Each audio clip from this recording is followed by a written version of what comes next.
Hello students, welcome to AIMS India online classes. This is a chemistry session. Here we are discussing about periodic classification chapter. In the earlier sessions we have seen how this periodic table was constructed and how the properties of the elements are being changed in the groups and periods, and even what different namings given for the groups and periods in the modern periodic table we have seen. So based upon these concepts, now we are going to see the practice sheet related to the chapter, practice sheet 1, which includes completely single correct answer type questions. Okay, now we are going to see those. First, let us go through the conceptual understanding questions. First question you see here, the number of columns in modern periodic table is. How many columns are there in the modern periodic table? Yes, there are 18 vertical columns and 7 horizontal rows in the modern periodic table. These 18 vertical columns are classified as groups, and these 7 horizontal rows are considered as the periods of the modern periodic table. Okay, there are 18 columns totally. According to modern periodic law, the properties of the elements are periodic functions of their. Yes, what is a modern periodic law? When elements are written in increasing order of their atomic numbers, properties are being repeated for the elements at certain intervals. So it can be explained in the definitional way as the physical and chemical properties of the elements are periodic functions of their atomic numbers. Okay, atomic numbers. Next, an element which is an essential constraint of all organic compounds belongs to. So they're asking the group number of the element which is the essential constraint of all organic compounds. What is that element first of all? The essential constraint of all the organic compounds is carbon. So to which group this carbon belongs now? We know atomic number of carbon is 6. It is containing electronic configuration 2, 4. So as there are 4 electrons in its valence shell, it belongs to fourth group. That fourth A group is also known as 14th group, isn't it? Carbon group is 4 or 14. It belongs to 14th group. Next, elements in the same vertical group of the modern periodic table will have. What do they have in common? The elements present in the same vertical column. So those elements which are in the same vertical column are said to be the elements of same group. The elements in the same group will be having same number of valence electrons. Okay, they will be having same number of valence electrons. For example, if you see the first group elements, hydrogen, lithium, sodium, potassium, rubidium, cesium, francium. If you observe the electron configurations of these elements, all they belong to same group, no? Now you see the electron configuration of hydrogen. It is having configuration 1s1. If we see for lithium, it is 1s2, 2s1 in the valence shell. And for the valence shell configuration of the sodium will be 3s1. In this way, all the elements present in a group or in a vertical column will be having same number of valence electrons. That also can be told as they will be having same valence electronic configuration. Okay, they will be having same number of electrons in their valence shell. Next, the scientist who did not contribute in the construction of periodic table. So we know so many scientists they have given their contributions in designing this modern periodic table. Of course, it was not the first and last periodic table. Before this modern periodic table, so many scientists they have tried to classify the elements in different manners. So those all will come under contributions in the classification of elements, even though they were failed because of some drawbacks. So here some scientist names are given whose contribution not related to this periodic classification? That's the question here. We know if you see first option Newland. Newland is given his contribution in the form of octaves, isn't it? We call them Newland's octaves. Even Mosley was a scientist who gave this modern periodic table. He constructed this modern periodic table. So his contribution is there. What about Dobriner? Dobriner also has given his contribution in the form of triads. He tried to classify the elements in the form of triads. What about Max Planck? Max Planck, he has given his contribution in the quantum theory of radiation, but not in the classification of elements. So the scientist who did not have his contribution was Max Planck. Right, next one. Lanthanoids and actinoids are together called. What are they called, these two together? We know these elements are written separately in the periodic table at the bottom. Two horizontal rows. First horizontal row are called lanthanoids and the elements of second horizontal row are called actinoids as we know. These two together called inner transition elements because these are written separately from transition elements. That's why they are called inner transition elements and also called F block elements. Lanthanoids and actinoids are together called F block elements. So here they have given inner transition elements. Now, in a period, atom with a smaller radius is, we know in a period from left to right, atomic size decreases, isn't it? And to say accurately, it decreases from alkali metals to halogens and it increases slightly to next noble gas. So the least size will be there for halogen in any period. So in a period, atom with the smallest radius will be halogen. Next, as number of protons in the nucleus increases, atomic radius gradually dash in a period.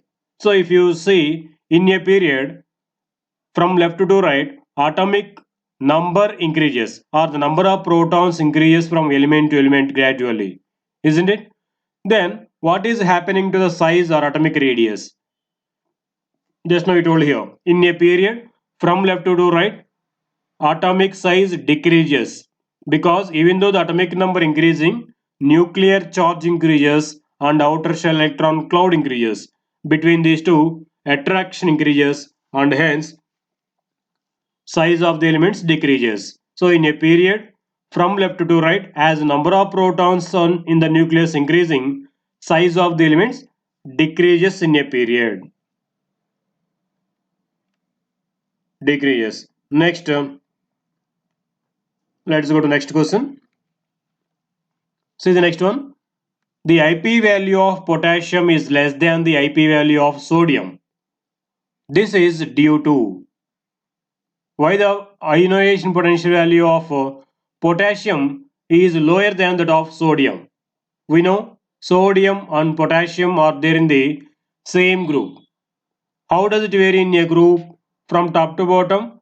Ionization potential decreases because size increases gradually. Now, sodium is having smaller size, so it is having higher IP value, whereas potassium is having greater size, hence it is having lower ionization potential than that of sodium. So, what will be the correct answer? Correct reason for this now? Large size of potassium. Okay, large size of potassium. As size increases, IP value decreases. Next, the units of ion electron affinity. Electron affinity is the amount of energy released by an atom while gaining electron, isn't it? So as it is energy, its units will be kilocalories per mole. Where is it? The first option. Kilocalories per mole. Next, the most electronegative element in the periodic table are in the given options. We know in a period from left to right, electronegativity increases till halogens. So halogens are having the greatest electronegativity. And even among halogens, from top to bottom, electronegativity decreases as size decreases, and hence the first halogen element is having greater electronegativity. What is the first halogen element? That is fluorine. So fluorine is having greater electronegativity. Okay. Next, which of the following has zero electron affinity? What is electron affinity? First of all, the amount of energy released by an atom in the gaseous state while gaining an electron. So the elements which are ready to gain electron, they release more amount of energy, hence they will be having greater electron affinity. But the elements which are having stable electronic configuration, they do not accept any electrons and they do not have any electron affinity. So in that way, the elements with a stable configuration are noble gases. Noble gases in the periodic table are having almost zero electron affinities. So in the given options, which is the noble gas? It is neon. Neon is having almost zero electron affinity because it is having stable electronic configuration. It do not have any interest in gaining electrons. Right? Next one. Next, let us go to single character answer type questions. See the first one. According to Mendeleev's periodic table or periodic law, the elements were arranged in the periodic table in the order of their. In which order they are arranged in the Mendeleev's periodic table? Mendeleev has arranged all the elements in the increasing order of their atomic masses. That is the main drawback actually to say. So he arranged all the elements in the increasing order of their atomic masses. By choosing atomic mass, he failed at certain points. So later on in the modern periodic table, atomic number has chosen as a basic property. But in the Mendeleev's periodic table, elements are arranged in increasing order of their atomic masses. Okay. Next one. The shortest period in the modern periodic table. There are totally 7 periods in the modern periodic table. Out of these 7, the first period contains 2 elements. They are hydrogen and helium. So as there are only 2 elements, it is called shortest period. Next, second period and third period are having 8 elements in each. So they are called short periods. And fourth and fifth periods are having 18 elements in each. They are called long periods. Next, sixth and seventh periods are having totally 32 elements in each, hence they are called longest periods. Now the question here is shortest period is. What is the shortest period in the modern period table? That is first period. Next, which of the following given elements A, B, C, D and E with atomic numbers 2, 7, 10 and 30 respectively belong to the same period? Say which elements belong to same period. If you say 2, 2 means it is an noble gas helium. It is in the first period. If you we can let us write here the period number. So it is in the first period. What about 3? Lithium. Its atomic number is 3. If you write electron configuration 1s2 2s1. So it is in the second period as the last electron in this second shell. Okay, second period. What about this? 7 means it is nitrogen. If you say its configuration 1s2, 2s2, 2p3. So the last shell's number itself is period number. For this element with atomic number 7, last shell is second shell. So its period number also 2 we can say. What about 10? 10th element is neon. If you write its configuration 2, 8 or 1s2, 2s2, 2p6. For this also last shell is a second shell, so it belongs to second period. So 30 will be in the higher periods. Now which 3 elements are there in the second period? These 3. These 3 belongs to same period. What are those 3 be now according to this? Second, third, fourth. That means B, C, D. These 3 elements belong to second period. Okay. Next, Where would you locate the elements in the electronic configuration 2, 8 in the modern periodic table? So in the modern periodic table, where can you locate this element with atomic number electron configuration 2, 8? See, in the valence shell, there are 8 electrons. The elements of 8th group or 8th A group, only they are having 8 electrons in their valence shell. Now, this element also will come under 8th group element or 18th column element. You can say simply group 18. That is noble gas. What is that element actually? It is a neon. Neon belongs to noble gas family, that is group 18. Okay, next.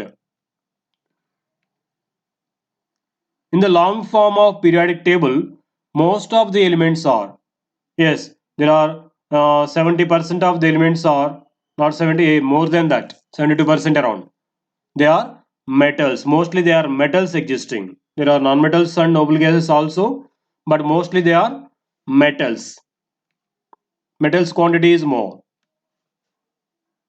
Which two elements will display the most similar chemical properties? So which elements will show similar chemical properties? Generally, the elements which belong to same group will show similar chemical properties. Now observe once the given options, which two elements belong to same group, those will show similar chemical properties generally. If you see aluminum and calcium, they do not belong to same group.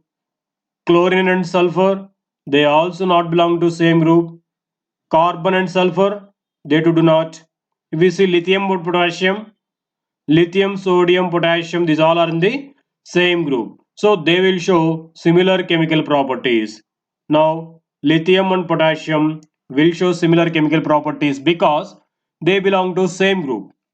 Okay, lithium and potassium. Next, which group contains elements in the solid, liquid and gaseous phases at 25 degrees Celsius and 1 atmosphere? That means at normal temperatures. At normal STB, at normal atmospheric conditions, which group contains the elements of three different states? What is that group? That is 17th group. That is 7th A group or halogens group. If you see the elements in the halogen group, they are fluorine, chlorine, bromine, next iodine and astatine. These are the 7th A group or 17th group elements, isn't it? Out of these, fluorine and chlorine are the gaseous elements. They exist in the gaseous state at normal temperatures. If we say bromine, it is the only one liquid non-metal. So it is in the liquid state. And next, iodine and astatine. These are the solid non-metallic elements. So in this way, the 17th group or 7th A group halogens group contains the elements of three different states. No other group has in this way three different states of elements. Okay. Next, when a neutral atom is converted into anion, converting into anion means gaining one electron. So when a neutral atom is converted into anion, that means it gained one electron. As number of electrons increases in an atom, its size increases. Okay, because there exists some repulsions between the already existing electrons and incoming electrons. To reduce these repulsions, the electrons will move a little away. Hence, size increases. Okay, size increases. Next, which among the following elements has the largest atomic radius? So which element will be having among these? Let us try to relate these elements. If you see these elements positions, so first if you write sodium, next to sodium there will be magnesium in the periodic table, isn't it? And potassium will be down to sodium because they belong to same group. And calcium will be down to magnesium. So these are the positions of these elements in the modern periodic table. These two are in the first A group, these two are in the second A group. Now, how does this atomic size varies in the periods and groups? Let us recall once. In a period from left to right, atomic size decreases. So, the second A group elements are having smaller size than these first A group elements. Now, these elements are having greater size. Now, in a group, if we compare from top to bottom in a group, atomic size increases as number of shells increasing from element to element. Now, among these two elements also, the down element, that is potassium, is having greater size. Okay, among these three elements now, potassium will be having greater size. The largest atomic size is for potassium, because in a group from top to bottom size increases, and in a period from left to right size decreases. So if you observe the positions of these elements, then we can relate them very easily. Need not to remember the atomic radius and atomic size of these elements with quantities. Just we can compare them by positioning them in the modern periodic table, because we know the trending of atomic properties. How do they, right? Now, the element with the highest or largest atomic radius is potassium. Next, the radius of isoelectronic species. Isoelectronic species means the species with the same number of electrons. They might be atoms or ions or molecules or whatever they are. If they have same number of electrons, then they are called isoelectronics or isoelectronic species. Now, how the size of these isoelectronic components are compared. Isoelectronics, among the isoelectronic species, as nuclear charge increases, size decreases. So the radius of isoelectronic species decreases with increase in nuclear charge. This is correct. Okay, next one.